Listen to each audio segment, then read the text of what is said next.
little bit of nice, easy listening Sunday afternoon music, isn't it? Old 55 and looking for an echo. Right now, though, I want to nick down to one of the rising stars of the wine industry, and something that maybe a lot of people don't know about, and that is the growth of the wine industry in Tasmania. And joining me on the Illiwackers from Tasmania is Don Buchanan. Hello, Don. Hi, how are you, Chris? I'm terrific. Thanks very much for joining us, mate. A real pleasure. You've... music you just had on too. Yeah, it is, isn't it? I like that. I really like Old 55. Your wines, I know you started off in a fairly small way there. Whereabouts in Tassie are you? We're just north of Launceston in the Tamar Valley. Beautiful right. Tamar Valley, magnificent river. Drove through there a couple of years ago. Lovely spot. But your background has been very much in working with, as a winemaker and so forth, with some of the better-known companies. Yes, we've been very fortunate in our career. We started with Lindemans back in the early 70s up in Cora, and I don't think that winery even exists today, but that was a fantastic start, brilliant company. And we moved on to work in all the locations around the country, which was a fantastic experience, great opportunity. And we were fortunate enough to work with Leo Beerings in South Australia and work with some of the great names, people like John Vickery and Mustin Kayser, people like that. And then Virgin Wilson at Cromdorf, that was a marvellous experience. They're great people. Well, you've certainly had the experience. And how many acres in your winery there? We've got 25 acres planted at the moment on a 56-acre property. Beautiful rolling hills and facing right into the sun. It's beautiful. It's a lovely location. I was reading a little bit about your winery, which is what interested me, and the article says I came to realise that the European experience of growing better quality fruit by planting the right varieties in the best locations was the way to produce better wines. Quality wine is made in the vineyard. We should be bowing to the grape, not to the winemaker. Interesting comment. Yes, I think over the years we've hero-worshipped the winemaker too much.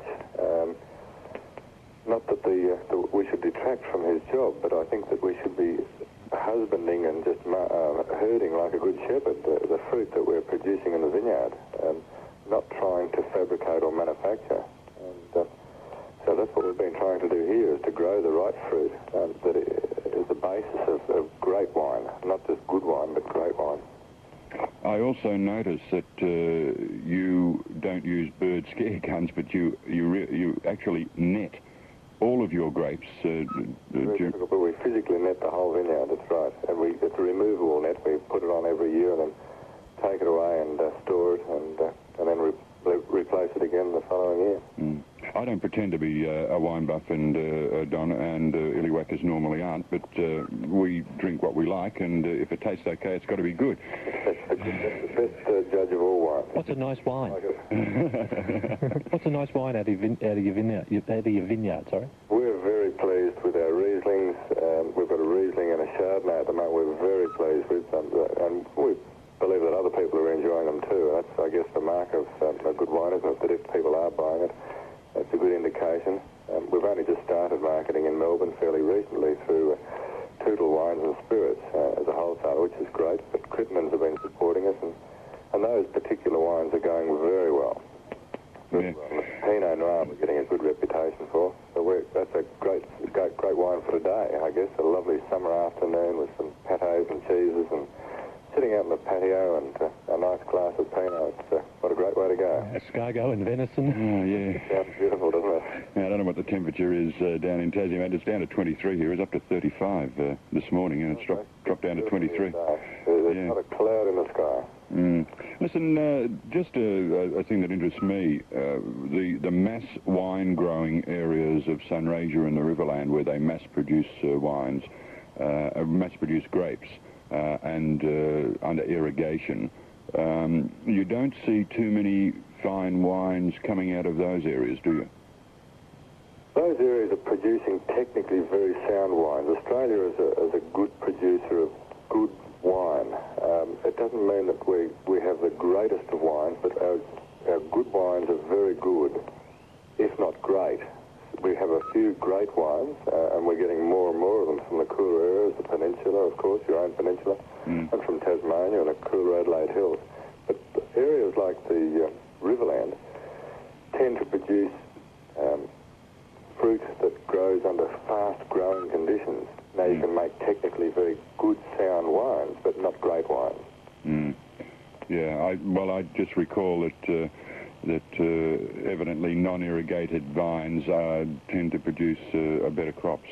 Tend to be, but you've got to balance that with the climate in which they grow. No vine, if it's struggling too hard, you can struggle, that's fine, but if it struggles too hard, then it's in fact going to produce inferior wine. Is this wine industry in Tasmania a growing industry, or? Certainly is. It's becoming very important, getting world recognition now. We've got French growers coming to Tasmania and buying land. If that's a good or a bad thing, I'm not sure, but at least it shows that the people who have experience, essentially lifetimes of experience, are coming here to look for the climate that will produce those lovely wines, those great wines that we are talking about. All right. What sort of quantity of wine can you produce a year? We don't produce huge volumes. Our vineyard is still a very young vineyard. We've only been producing since 1988, and we certainly haven't reached peak production. And some of our areas are only just coming into bearing this year. But we'd be expecting to produce only a few thousand cases at this stage. Okay, and now one of the reasons for talking to you, Don, was that you do have a wine tasting coming up here in Melbourne, I think next Friday. Yes, Crittenden's are going to be putting on a tasting of our wines, a structured, tutored tasting. I'll be in attendance and talking about the wines, and anybody interested should get in contact with Crittenden's, and we'll be able to help them there and coach them and help them to understand the wines more.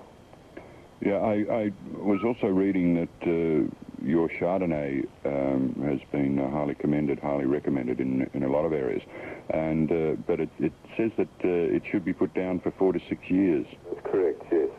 Even with our Riesling, we're tending to make wines which are going back to styles that we made several years ago, which will improve with time. Sure, they're very approachable now. They've got that very delicate, fine, refined characters, but they're designed, and that's my hallmark, I guess, my stamp, and I'm trying to make wines that will improve and that people can sell it with confidence for 4 to 5 years. And I'm going to look forward to, I might look down to Crittenden's and have a little taste of your wines. I'm a great believer in pushing southern wines, and Tasmania is really a place I never thought about as a good wine growing area, although it tends to be fairly, grapes tend to grow in those marginal cold areas, don't they? That's exactly right. It's on the southern limit of the grape growing. In other words, it's getting to the edge of where you can successfully ripen the grape. But it's in those areas that you're at the edge, at the limit, when you get the very best qualities. All right, then, Don, thanks for talking with us today. Your wines, you market under your name, obviously. Yes, Buchanan, yes. Buchanan Wines, and they're from the Tamar Valley in Tasmania, and they're sort of premium, cool climate table wines, and they sound okay to me. It's a bit dry in here at the moment. What sort of dollar are we looking at per bottle, roughly? Rieslings, we're talking around $14, $15, and up to the most expensive would be the Chardonnay at $17, $18 sort of mark. Okay, well, that's pretty reasonable for premium wines. And, of course... we're trying to shoot, competitively in the marketplace, and we're not getting the greatest profitability, but we're trying to fairly price the wines for the quality. All right, Don, thanks very much for joining us today, and we'll look forward to that wine tasting at Crittenden's. He's getting all excited already. I think you've had a glass or two, eh? No such luck. No, we're not allowed to do that on air. But we'll look forward to that. And anybody who's interested in tasting these premium Tassie wines of Don Buchanan's, pop down to Crittenden's on Friday. Thanks very much, Don Buchanan from Buchanan's Winery.